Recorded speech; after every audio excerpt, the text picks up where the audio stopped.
皆さんこんばんは。フォーラム8プレゼンツ玉木のスポーツジャーナリズムの時間がやってまいりました。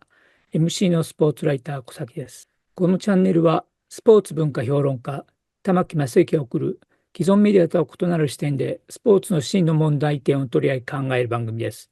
コメンテーターの玉木正之さんです。よろしくお願いしまはい、よろす。しくお願いしおます。願いします。今回は大阪場所を振り返っはい。て、新時代の大相撲について、新井太郎さんと佐々木一郎さんに来ていただいて、はい。喋っていただいてますが、今回は、序の口序二段とはい。連続優勝した旭富士。これ、まあ、もうすごいですね。もう前に、新井さんと佐々木さんに出ていただいた時から、モンゴル出身で、まだ前相撲、要するに序の口はい。にもなっていないけれども、三役より強いよとか言われてた。うん。本当に強いなと思った力士を中心に今回は喋っていただくんですが、はい。その前にちょっと面白いものを紹介したいと思いますが、こんな本を新井さん、佐々木さんご存知だったでしょうかという、音楽家のオフステージという。これあ、いや、音楽家ばっかりを撮ってる、はい、有名な、もう亡くなられたんですけども、木下光さんという、はい。私なんかはもうパパロッティと一緒にいるところを撮っていただいて、もうめちゃめちゃ感激したことがあって、で、佐渡裕さんとも一緒に、山下洋輔さんとも一緒に撮っていただいたんですが、この方もまあいろんな音楽家の写真撮ってるんですよね。で、だから、こんな、レナード・バーンスタインのと佐渡裕さんが写っている写真だとか、あるいはこれカラヤンの写真もあったかな、面白い。カラヤンが自動車を運転している写真なんかもあったんだ。これだ。綺麗な写真撮る方なんですよね。で、この中にね、一枚こんな写真があるんですよ。岡部さんですかね、これ。さて、誰でしああ、ょうか？ことかぜさんですね。そうです、ことがせさんですね。今、解説を、お NHK でやっーておられることかずさんの現役の時、隣にいる女性は誰かわかります？木の実奈々さんじゃないですか。いやー、残違う。念。あ、これは日違うか。本人じゃないですね。なんだ。木の実奈々さんに見えないこともないな。エルスか。いや、これ、アンネゾフィ・ムターという、ムターえというドイツのバイオリニストなんですよ。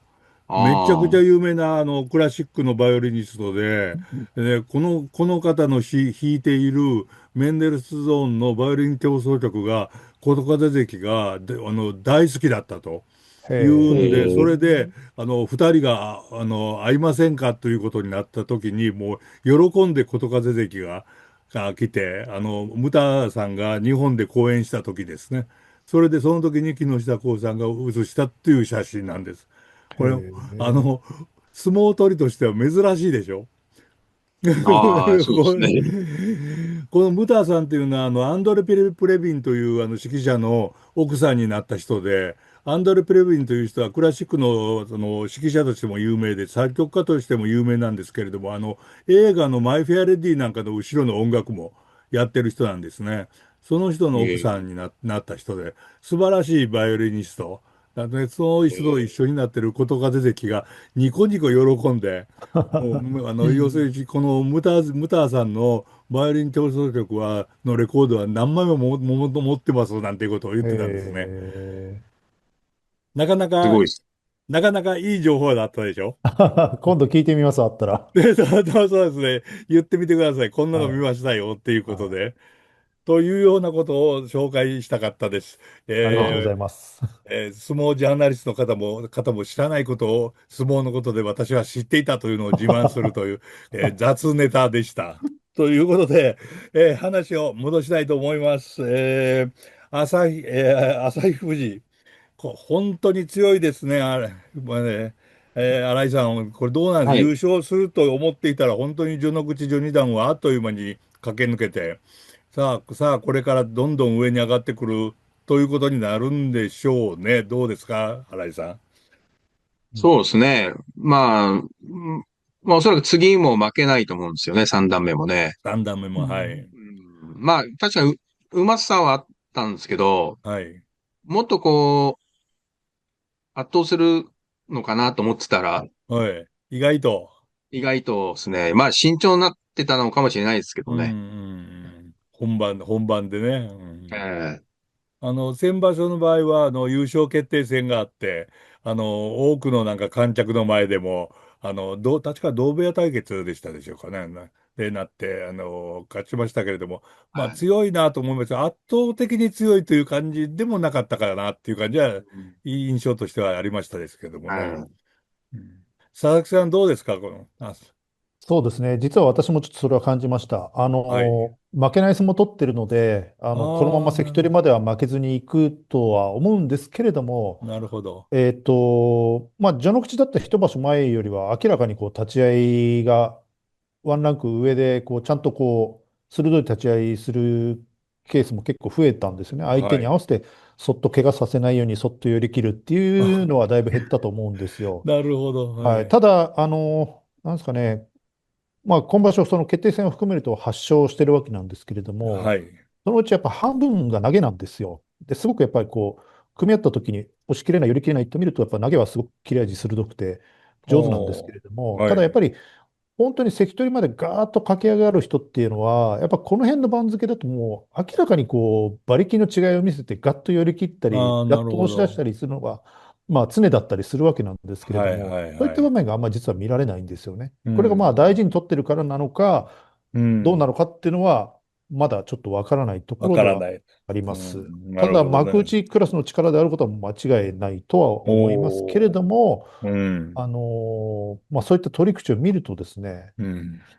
うん、もうちょっと見ないとわからないわなってかんないっていうふうに言うと。感じたのも事実ですね。なるほどね。でも、新井さん、旭富士というね、序の口の時から横綱になってもおかしくない名前を、はい。しこ名をもらうっていうのは、これはなかったですよね、今まで。そうですね。まあ、小錦はうん。そうなんですけども、ああ、そうまあ、あれか、小は、錦で。あの、その、今の、小錦さんより以前にも小錦を名乗ってた人もはい、いたんはい、で、はい。まあ、部屋伝統のしこ名なんで、まあ、ちょっとそれは除くとして、うん、なるほど。横綱のしこ名を、こう、ね、前相撲かうん。らつける人は、まあ、それ以外除いたらいないんじゃないですか。なるほど。でも、それに、なんて言いますか、間違いのない勝ち方で、子供はやっぱり行きそうですか、幕内までは。まあ、ちょっとまあ、これ、足それぐらい首かけ力はあな。ると思うんですけども、うんうん。まあ、ちょっと一個気になるのは、あんまりこう、体つき大きくなってないんですよね。あうん。あ、うなるほど。ん。もうちょっうん。と、こうね、大きくなってもいい感じはすうん、るんですけどうも、多分ん、150キロ前後のままだと思うんですよね、うん、今ね。うん、うん。うん。うん。あんま大きく見えないんですよね、それで。まあ、大きく見えないっていうのはなかなか面白い表現で、なんとかですか、言葉をちょっと変えれば強く見えないということにもつながりそうな感じがしたんですけれどうん。もね。佐々木さんいかがですか、そのあたりは。そうですね。確かに、実際に対面してみると、ええ。まあ、朝富士まだ若い衆なので、関取衆の付け人をやってるんですよ。はいはい。そうすると、幕内力士に混じって、こう、同じ支度部屋で、こう、仕事してるので、まあ、はい。体格差っていうのはよくわかりやすいんですけれどあも、確かにあ。それほど大きくは見えないかなといううん。感じはしますし、対戦相手に言わせると、そういう感想を漏らす人もポチポチいる感じではありますね。あただ、あ。僕が一番こう、なんか強くなるなと思うのは、うん。まあちょっと私の意見じゃないかもしれないんですけどね。も、それこそ仙台朝日市の今の宮城野親方が、はい。横綱になると思ってるからしこ名を渡してあげてるんだってはい。いうことも言いますし、はい。お話を聞くたんびに本当にこう全幅の信頼を寄せて間違いなく強くなるってことを太鼓判を押すわけなんですよね。おー。やっぱ仙台朝日市の宮城野親方ってやっぱり本当に力士を見る目は僕はすごい確かな人だと思っていて、うん。まあ、実際、日馬富士、照ノ富士という横綱も育てましたし、教えるうん。の上手ですし、見抜く力ってすごいと思ってるんですよ。はい。そういう人が太鼓判を押すってことはやっぱりこう、馬鹿にできないなっていうふうにも思っちゃうんですよね。なるほどね。うん。さあ、そのあたり、新井さんはいかがですか？うん。いや、もう、確かにそれは、もうおっしゃる通りだと思うんですよ。うん。うん。ただ、無敗で関取になるかどうか、まあ、可能性としては高いと思うんですけど、ええ。僕はちょっと幕下あたりでなんか、落とし穴がありそうな なるほど。気もするんですよ。それはどうなんですか？あってもいい落とし穴っていう感じですか？これはやばいぞっていうようなこともやっぱり起こるぞっていうようなことはあるもんなんですいや、かね。もう、勝てる相手にちょっと落としてしまうとか、ああ、なるほど。そういう負けがね、まあ、うん。もしかしたら重量かもしれないですけどうん。うも、その初黒星っていうん。のが、うん。うん。まあ、まあ、いずれ大関横綱になる逸材っていうのは、それだけは間違いないですよ。なるほど。というと、やっうん。ぱりそれほどの大相撲も甘いもんじゃないぞということに気づくのが、気づかされるのが、まあ、重量なのか、そのあたりはわからないけど、いずれ来るだろうと、来て当然だろうということでしょうね。そうですね。佐々はい、木さん、今、そんな、そうですね、はい。そうですね。佐々木さん、はい。これだけ今連勝が続いてると、一発狙ええ。ってやろうってやつが出始めてるんですよ。あははは相手やっぱり、力士に。将来やっぱ強くなるの間違いないので、はい。最初に黒星つけたのは俺だ的な、こう、狙われ方をもうし始めてますよね。だから今場所なんかで言うと、えっと、元十両朝乃若の朝前進っていうのは立ち合いで変化して一発狙いに行ってるんですよ。この辺おー。なんかは、やっぱりこう、一つこうインパクトを残してやろうっていうような、なるほ山っ気持ってぶつかってくるやつが出始めてるのど。で、おー。かなりこう、包囲網を敷かれてる感はあるなっていう感じはしましたよね。天正山との一番も結構いい相撲になりましたうし、ん。これから番付上がるごとに、ますますそういう人が対戦相手になるほど。増えてくると思いますね。なるほどね。一発山っ気で名前を残したいっていうはい。のは面白いですね。そういう人がいるのもね。これ、どうなんですか、新井さん。NHK の中継がこの時間からピックアップして始まるっていう方、ありえますかね？まだそこうん。まではないですか？まあ、まだうん。まあ、次3段目の上位はい。だと思いますから、まあ BS には映る時間帯になるほど。なるんで、そのあたりどうなんですかね。相撲協会全体で、こう、見えるようにするとかって、そういう、あれはないんですか？動きはないんですかね。まあ、ないんじゃないですかね。ないんですか？ 個別事情でそういう動くっていうのは。全くないですあ、ね。全くないですか？うん。やったら面白いのになと思うのにな。うんこのまま横綱まで行くかどうかっていう。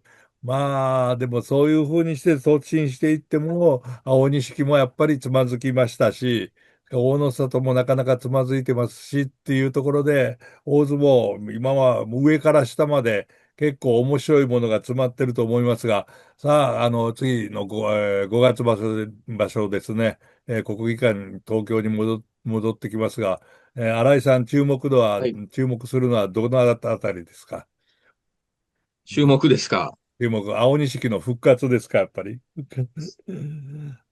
まあ、まずは勝ち越してくれたら、はい。はい、同じですね。あ、青錦に関しては。なるほど。まあ、やっぱり、ね、横綱の優勝っていうのはね、う久々にん。やっぱり見たいですよね。ああ、そうですね。もう3場所ないですから、ああ、そうか。えうん、佐々木さんはいかがですか？そうですね。この番組は朝富士の件から結構酒物買いが面白くはい。なってるようなところもあるのはい。で、はい。あの次の5月場所にはですね、はい。幕下再改革付け出しデビューする人が2人いるんですよ。おっと、はい。1人はまあ金沢学院大の大森選手、これ、追手風部屋に入ったんですけれども、はい。あともう1人が、日体大出身のクリストファー選手。これが国民スポーツ大会準優勝で、雷部屋からなんですけれども、これは2人とももちろん強いですし、あはい。の大森君については、ルックスもすごいいいので、ええ。また新しい話題も巻き起こすかなっていうふうに、おあの、記者としては期待してますね。スターの可能性十分ですか？ありますね。はい。ここから、あ、ずっと、なんですかね、連勝街道を突っ走って、関取になるっていうタイプではないと思いますけはい。れども、えーここからの成長物語を追っていったら楽しいだろうなと思えなるるほど。ファンが結構増えるんじゃないかというふうに思大ってます。森選手。はい。クリストファーという方は、この国籍はどちらなんですか？両親がフィリピン出身ですけども、日本育ちええ。なので、ああ、そうですか。日本国籍ですね。ああ、そうですか。はい。これ、まあ、クリストファーという名前は今でしょうけれども、幕下付け出しになると、当然、しこ名がすぐにつきますよね。そうですね。はい。ですよね。イカズチなでも、んとかかもしれないですね。どうですかね。えわかんない。イカズチなんとかっていあ、うのがつくかなるもほど。しれないですけど、ちょっとわかんないですね。クリストファーという名前ではやらないですか？式秀部屋にはフランシスという力士がいるので、当て字をそうなんつけてですか？やるかもしれないですけど、イカズチ親方はそういう気をてらうようなことはしない人だと思いますね。私知らなかったですけど、フランソワっていう選手いるんですか？フランシスですね。あ、フランシス。はい。まあ字を当ててフランシスと読ませてるんですけれども。漢字でですか？そうですね。はああ、そうですか。この方は別にフランス人ではない。い。違いますね。は違いますか？い。何人かわかります？フえーっと、ィリピンかどっかですね。そうですね。フィリフィリピンかどうか。ああ、ピンだと思います。そうですか。はい。まあ、いや、しこ名に驚くことはあんまりないんですよね。しこ名に驚いていたら、それこそ明治時代の方が、もっとなんか突拍子もないような名前が結構あるのを私発見したことありますし、なんか馬車道早太郎とかね、それから光之助とかなんとかいう人もいたとかってなんとかっていうのを聞きましたから、まあ、クリストファーがいてもおかしくないだろうし、フランシスがいてもおかしくないと思いますが、それくらい、新井さんの言葉を借りて言うならば、国際的になっているというふうに思いますし、もう今後とも、なんか、大相撲は面白そうだなという話をいっぱいしていただきました。新井さんどうですか？次の5月場所。うん。まあ、さっき、こうね、横綱優勝見たいって言いましたけども、はい。まあ、琴桜も、だいぶこう、復調の兆しをはい。見せたんでね。はい。はい。まあ、この時期、ちょっと、一回負けると、こうなんかね、ずるずるずるっとこう、なんかちょっちょっと消極とね。的な相撲が続いちゃはい。うんで、はい。そこはうまく切り替えてもらってですね、うん。うん、この春場所みたいな、こうね、積極的なはい。相撲が出れば、また優勝争いにね、絡むぐらいのなるほど。活躍はしてくれると思うんでね。なるほど。うん。それと、あとやっぱり、復活した霧島関も、はい。横綱狙うとまではいかないですかね。うん。いや、もう、いや、狙う気ではいると思います。そのね、工場可能、にも入れてましたしね。そうです。さらに上っていうところでね。なるほど。ええ。それで、あと、藤の川関は、あれでしょうか、三役に入ってくるでしょうね、彼は。ね。いや、ちょっとちょっと上が詰まってるんで、まあ、筆頭止まりだとは思うんですけども。そうですか。ええ。うん。それは残念だな。ええ。うん佐々木さんはいかがですか？そそうですね。藤野川関だから次は勝ち越すと新三役のチャンスだと思うええ、ので、また応援しがいのある場所になると思います。なるほど。あとはですね、やっぱ十両に戻った炎鵬ですよね。炎鵬、小幕兵力士内力士の一人。が、はい。そうですね、幕内が序ノ口まで落ちてからまた関取に復活するっていうのは史上初のケースなので、はい。見てる方はどうしても怪我が心配になっちゃって、ハラハラヒヤヒヤするんですけれども、はい。やっぱりまた戻って軽傷を増しつけて土俵入りすうん。るところからですね、うん。あの味わいたいなっていうふうに思います。なるほど。はい。なるほど。ということは、やっぱり、見どころいっぱいということで、新井さんいいですね。はい。大相そう撲は。ですね。もうやっぱ炎鵬にも注目ですよね。うん。あの、もう再起不能とまで言われたところからはい。なんかね、復活しまし怪我で。たから、はい。ええ。ということはもう大相撲は万々歳の、まあ、黄金時代がこれから続いていくという感じでしょうか、新井さん。はい。ええ、まあ、普通にやってれば、普通にやっこれが、てれば。これがいつもの状態になると思います。なるほどね。佐々木さんいかがですか？うん、そうですね。チケットはずっと売れてますからね。そうですこれがね。いつまで続くのか、そうですね。注目して見てますけれども、まだ全くその陰りが見られないので、なるほど。年内は多分ずっと完売続くんじゃないかなと思いますね。なるほどね。ここら辺でどうですかね。大阪にも、まあ大阪アリーナがでやるようになりましたけれども、国技館をもう一つ建てるというような話とかは出ないですかね。まだあんまどうですか？りそれは聞かないで変なんです。すね。出ないですか？かつては大阪にあったんですけどね。大阪にも国技館を作ろうという動きがね。でもまあ最近はあまり聞かないし、あとはどうなんでしょうか。パリ場所が今年はありますね。これもやっぱり人気出そうですね。ロンドン場所の成功に続いて。どうですか、新井さん。そうですね。いね、や、もう、はい。あの、ロンドン以上に、そうですね。話題になると思いますよ。そうですね。パリの方ではね、まあ昔から志らくさんという大相撲ファンもいましたからね。まあ、格闘技もね、関心高い国ですからね。柔道もなるほど。強いですああ、し。そうですね。そうですね。そうですね。佐々木さんは他になんか注目点ありますか？そうですね。今のパリの話で言うとなんですけれはい。ども、今回の5月場所の幕内力士が、はい。パリにちょうど行けることになるんですよ。ああ、なるほど。はい。ですので、まあ、新入枠力士は正確には番付発表の日に分かるので、はい。そこで、幕内に残っていた人が、めでたくパリ行き。まあ、なるほど。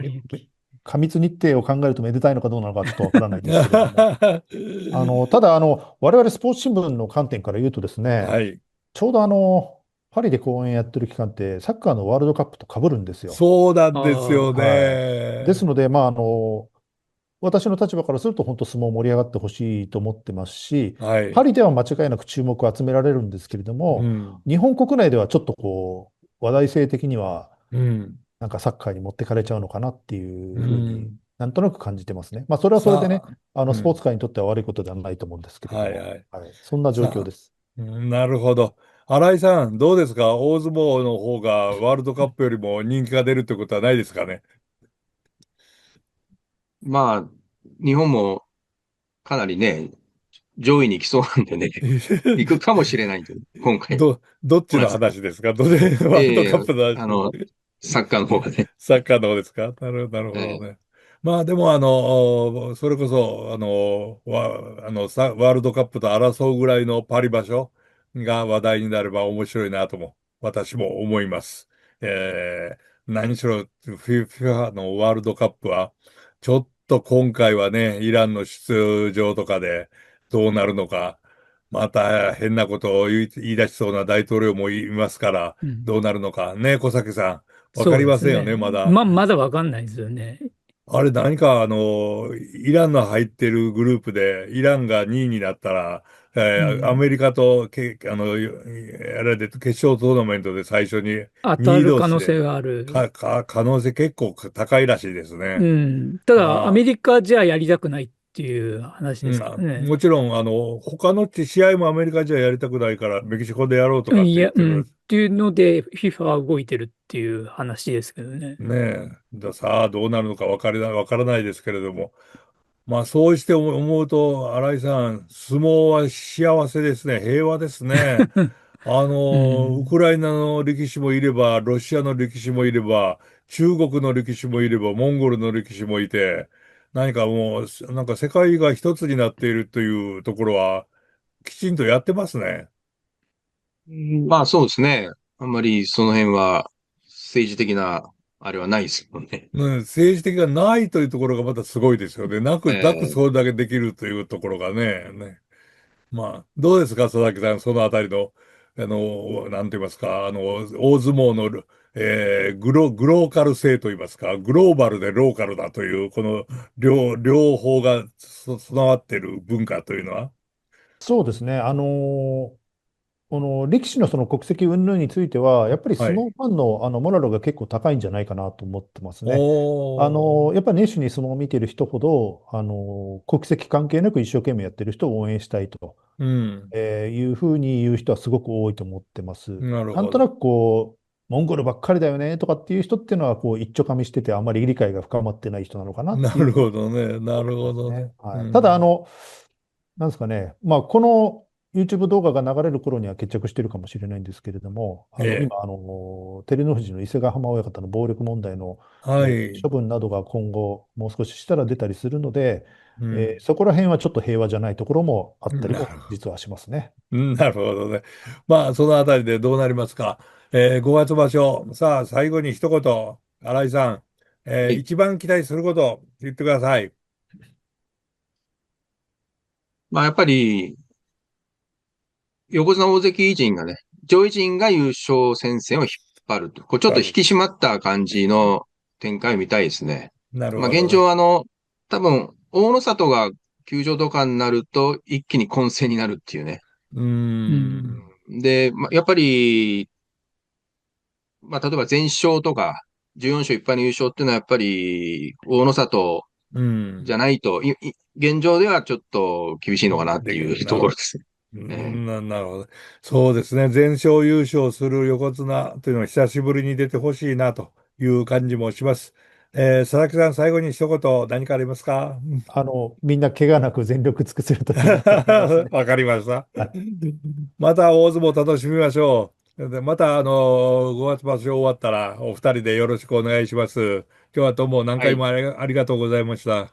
ありがとうございありがとうございました。ました。皆さんご覧いただきありがとうございました。次回のフォーラムメイトプレゼンツ玉木のスポーツジャーナリズムを楽しみにしていてください。それでは皆さん次のエピソードをお会いしましょう。さようなら。